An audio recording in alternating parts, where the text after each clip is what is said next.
This movie had potential. Hey, what is up guys? It's me, Anthony, here to give you guys another movie review, and this time it is for the movie The Toll.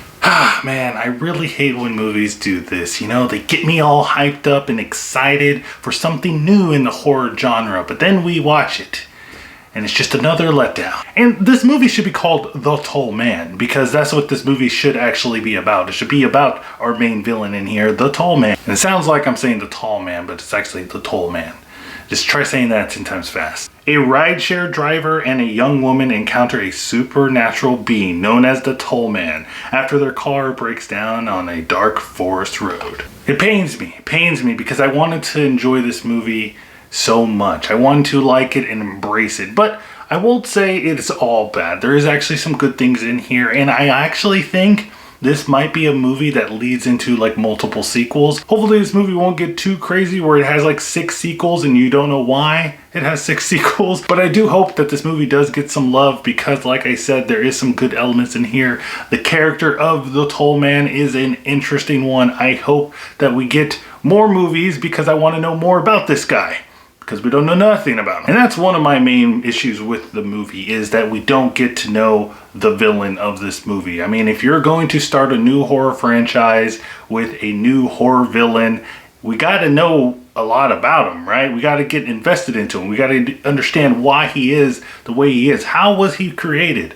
But this movie doesn't do that. We just know that he's the Toll Man, and he looks like a mixture between the Scarecrow and Slender Man. And don't get me wrong, I like the design of the Toll Man. I think he's pretty creepy. Like I said, he has a lot of elements of Slender Man. He'll just like little elongated fingers and everything. I thought that was creepy. That's always creepy when people can make their certain body parts. Okay, now I'm just gonna stop. I just want to know more about the Toll Man. Where did he come from? What's his origin? Is he a demon? Is he a spirit?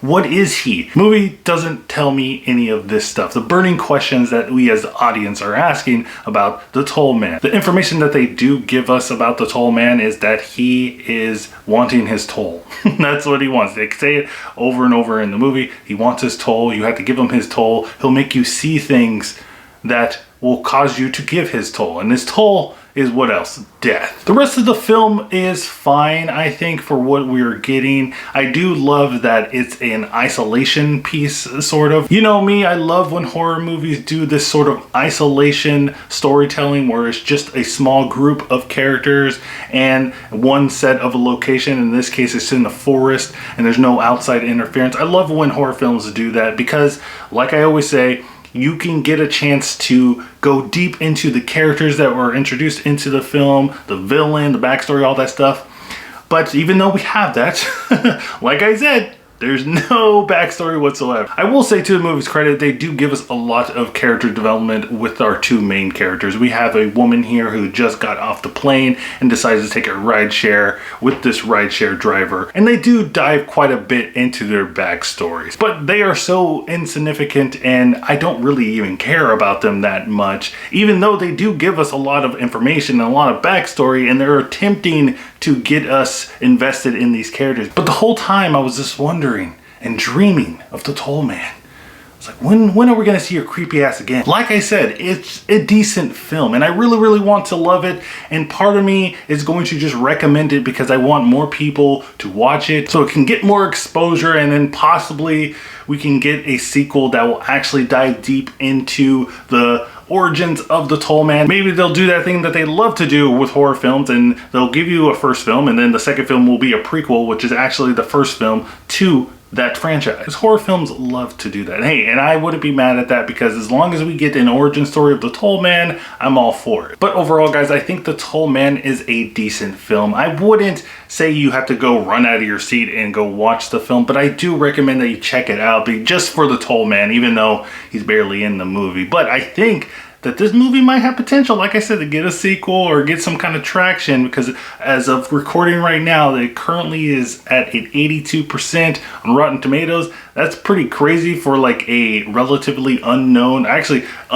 horror film that nobody was really talking about. It was nobody on anybody's radar that I have seen. Only me, because, you know, I'm the cool one. But that gives me hope that we actually will get some kind of traction with the sequel here. But, you know, who knows? It'll probably just end up being really bad, and I'll regret ever asking for this. But guys, let me know what you think of The Toll in the comments down below. Did you like it? Did you hate it? Do you think The Toll Man has a possibility to become the new horror icon or new horror villain? You know, he'll go in the roster of all with the Chuckies and the Jasons and the Freddys and all that. Does he have potential? Let me know in the comments down below. Don't forget to like, subscribe, do all that stuff. Also check out my Twitter so you can stay up to date with my channel. Also check me out on Letterboxd. If you follow me on there, I will definitely follow you back. And remember guys, keep watching movies.